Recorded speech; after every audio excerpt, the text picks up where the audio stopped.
If you're dealing with iron deficiency, then you need to listen up because I have a few points that might just blow your mind.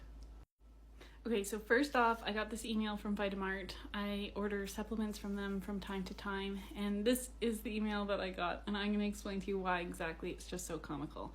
So it talks about like how there's 4 myths, how, this is what most people think of iron deficiency as: you're sleeping a lot, feeling tired, you believe it's just stress, and you're not eating enough red meat. First of all, that's hilarious. And second of all, it's because believing it's just stress, it quite literally is just stress. That's the funny part about this whole thing. Okay, so first off, if we believe that we are deficient, anemic, or we are low in iron, then that means that the most abundant element on Earth, the most evolved species, has lost the ability to manage.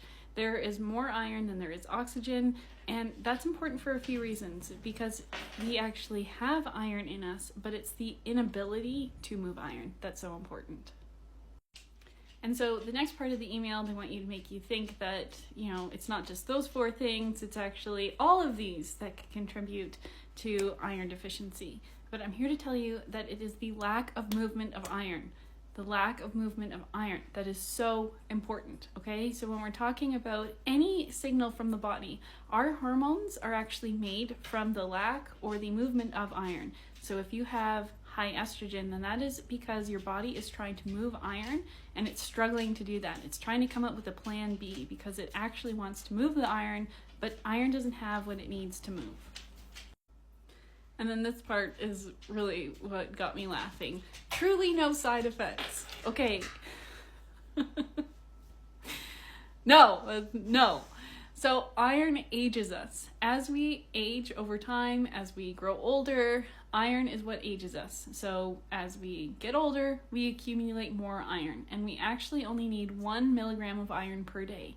And the reason for that is because of all of the iron that our body needs, it's actually 25 milligrams. So why does it make it 1? It's because our body recycles the iron that it already has. So that means that we only need to accumulate 1 milligram per day. But when we take things like iron supplements, or over the last 75 years where our foods have become fortified with iron, we are accumulating a lot of iron. It's not just a little bit, it's a lot. And the more that we accumulate, the faster that it ages us. And not only that, it puts us out of balance. Too much iron is just bogging down our system. It's not moving. More iron doesn't move with more iron. What we need, there's 3 important things that iron needs to move. That is ceruloplasmin, which is a protein that's produced in the liver. We need vitamin A in the form of retinol, okay, so that comes from only animal products. We also need copper. Those 3 things are what iron needs to move through the body. So if there's low iron or there is anemia, then it's actually a sign that iron isn't moving properly, and that's not what we want. Now, what that email doesn't mention is how in 1855, anemia was actually cured with cod liver oil. It also doesn't mention that in 1934, beef liver was used to cure anemia. And in fact, 3 doctors won the Nobel Prize for that finding. So there are other ways to go about helping low iron, and it is not through the use or consumption of more iron. Because you think about it, we have lots of iron fortified in our foods. We are getting it through multivitamins or different supplements like that. And the movement of iron is already being disrupted from foods that we consume, say through ascorbic acid, vitamin D supplementation. All of these different things affect the movement of iron. So it's not that we need more iron, it's the fact that we want it to move. We want iron moving through the body, and we don't want it building up because it builds up and it builds up in our organs.